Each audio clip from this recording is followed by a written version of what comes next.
Bismillahirrahmanirrahim. Assalamualaikum warahmatullahi wabarakatuh. Untuk mengawali pertemuan kita ini, marilah kita bersama-sama berdoa. Bismillahirrahmanirrahim. Allahumma zidana ilman warzuqna fahman sahiha. Amin. Allahumma amin. Anak-anakku sekalian, semoga anak-anakku semua dapat menerima materi pada kesempatan ini, sehingga anda bisa nantinya mengaplikasikan dalam membaca kitab-kitab kuning, dalam membuat karya-karya atau membuat kalimat-kalimat yang terkait dengan tanda i'rab. Jadi pada pertemuan yang keempat ini saya akan mengulangi secara pintas mulai dari babul i'rabi. Jadi untuk itu silakan Anda buka kembali dari pelajaran yang lalu supaya Anda bisa mengingat kembali, karena mulai babul i'rabi ini tanda i'rab ini adalah sangat terkait dengan babu ma'rifati sampai dengan pelajaran terakhir yang kemarin itu atau pertemuan yang lalu itu, yakni tanda nasab. Jadi saya ulangi bahwa secara umum daripada tanda i'rab itu ada 4. Yang pertama adalah rafa, kemudian yang kedua adalah nasab, kemudian yang ketiga adalah al-habsu, kemudian yang keempat adalah jazm. Namun pada pembagian al-kalam itu ada 3 ya. Yang pertama isim, fiil, kemudian huruf. Nah, yang meliputi isim pada tanda i'rab ini hanya 3, yakni rafa, nasab, dan hapas. Itu jadi tidak ada isim itu dijazam karena memang tidak masuk dalam kategori ini. Namun pada fiil juga ini meliputi hanya 3, yakni rafa, nasab, dan jazam. Dan fiil itu tidak ada hapas. Jadi itu masing-masing punya 3. Jadi ada perbedaan. Kalau dituntut apa perbedaannya, ya itu tadi, untuk isim itu tidak ada jazamnya, untuk fiil itu tidak ada hapasnya. Jadi hanya singkat perbedaannya. Selanjutnya pada bab ma'rifati alamatil i'rabi, kita sudah masuk pada tanda i'rabnya, yakni karena tadinya itu ada 4, maka kita akan bahas di sini merupakan pembahasan pertama, yakni tanda rafa. Tanda rafa itu ada 4 ya. Yang pertama adalah ad-damma, yakni baris damma, kemudian al-wawu, huruf wawu, kemudian al-alifu adalah huruf alif, kemudian yang keempat adalah huruf nun. Jadi pada bagian itu dibahas satu persatu. Pertama damma, tadi kan ada 4 ya. Itu dibahas untuk damma. Damma itu mempunyai tanda rafa 4, isim mufrad, jamak taksir, dan jamak muannats salim. Misalnya yang dimaksud di situ tambah damma, misalnya al-madrasatu wasi'un. Al-madrasatu itu itu awal kalimat itu memakai tanda damma tuh. Kenapa tanda damma? Karena dia isim mufrad, menunjukkan 1. Jadi kalau ditanya kenapa itu berbaris damma, karena dia adalah isim mufrad. Jabatannya adalah mubtada, sehingga kita sebutkan marfu. Kita katakan marfu, dari kata rafanya itu dikatakan marfu. Lalu apa tanda rafanya? Disebutlah damma pertama, karena al-madrasah itu memakai damma. Lalu dituntut kenapa mesti memakai damma? Ya, karena dia isim mufrad. Kemudian yang kedua adalah jamak taksir, misalnya al-madarisu wasi'atun. Sekolah itu luas. Al-madarisu ini adalah jamak taksir dari kata mufradnya al-madrasatu lalu duanya al-madrasatani, lalu jamaknya adalah al-madarisu. Pada saya sampaikan bahwa untuk mengetahui jamak taksir itu hanya kita melihat kalau tidak memiliki tanda jamak muannas salim dan tidak memiliki tanda jamak muzakkar salim, maka itulah yang disebut jamak taksir apabila kata itu menunjukkan jamak. Seperti tadi contohnya al-madarisu katsiratu.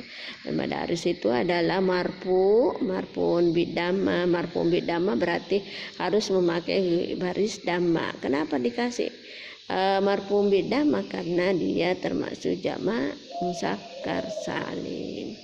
Kemudian yang ketiga adalah jamak muannas salim. Yang ketiga adalah jamak muannas salim. Ya, itu jamak muannas salim adalah jamak yang menunjukkan perempuan. Misalnya tadi itu jamak taksirnya dirubah menjadi jamak muannas salim ya, tetapi itu kalau madrasah satu tidak ada jamak muannas salimnya ya, tetapi kita ambil kata lain, misalnya al-mu'minatu satu, al-mu'minatani dua, jamaknya al-mu'minatu. Misalnya al-mu'minatu fil masjidi, al-mu'minatu, nah ini tuhnya memakai dhamma karena dia jamak muannas salim. Jadi kita katakan marfu'un bidamma. Kenapa mesti pakai marfu' bidamma? Karena dia memang termasuk pemakaian daripada tanda rafa. Jadi kita katakan marfu'un bidamma. Kenapa marfu'un bidamma? Karena dia jamak muannas salim. Kemudian yang berikut adalah fi'lun mudhari wal fi'lu mudhari ladzi yattasilu bi akhirih. Nah, juga ini fi'lu mudhari ini memakai tanda rafa apabila tidak ada salah satu huruf di depannya. Apakah ya huruf huruf jasam, huruf nasab itu tidak ada di situ, sunyi dari huruf, maka wajib hukumnya fi'il mudhari itu berbaris dhamma. Misalnya ya ada ribu, ya'malu Hasan fil madrasati. Ya'malu di sini adalah fi'il mudhari. Kenapa marfu'un bidamma? Kenapa dia marfu'un bidamma? Karena dia fi'il mudhari yang tidak dimasuki huruf-huruf sebelumnya. Kemudian tanda rafa yang kedua adalah al-wawu. Wawu itu mempunyai tanda dua. Pada dua, yakni jamak muzakkar salim dengan asmaul hamzah. Pada jamak muzakkar salim itu ya sering-sering saya sampaikan bentuknya itu dari mufradnya ditambah waw dengan nun menjadi muslimun menjadi muslimuna. Karena kan di sini tanda rafanya adalah al-wawu, jadi al-muslimuna, wawnya yang dimasuk. Karena bentuk jamak itu ada dua ya, bertambah waw dengan nun atau ya dengan nun, tetapi yang dimasukkan di sini adalah penambahan waw dengan nun. Kenapa? Karena itu yang dipakai tanda rafa memang al-wawu. Jadi yang dipakai adalah penambahan waw dengan nun. Contohnya al-muslimuna fil masjidi, itu waw dengan nun. Fatakunu ya alamatan lirafi, maka itulah mempunyai tanda rafa pada jamak muzakkar salim. Yang kedua yakni pada jamak pada asmaul hamzah. Ya, saya juga sudah sebutkan asmaul hamzah itu, ingat itu asmaul kata benda. Jadi abuka bapakmu, ahuka itu saudaramu, itu kan termasuk semua kata benda. Hamuka, puka, zumale. Karena di tengahnya itu semuanya memakai waw, makanya itu yang dimasukkan mempunyai tanda rafa adalah al-wawu. Itu ahuka, hamuka, ufuka dan sebagainya. Kemudian yang ketiga adalah alif, karena ini juga merupakan yang ketiga sebagai tanda alif, yakni pada isim tasniyah. Yang mana isim tasniyah di situ yang memakai tanda alif dengan nun, bukan ya dengan nun, karena tasniah ini juga mempergunakan dua tanda, yakni alif dengan nun atau ya dengan nun. Nah, yang dipakai di sini adalah yang memakai alif dengan nun. Maka itu termasuk tanda alif yang dipakai pada isim tasniah. Misalnya al-muslimani, al-muslimun kamu ditambah dua, dibuka mimnya baru ditambah alif dengan nun, maka menjadilah al-muslimani. Tanda rafa'nya dimasukkan di sini adalah alif. Nah, itu yang ditambah alif karena nun, jadi bunyinya al-muslimani.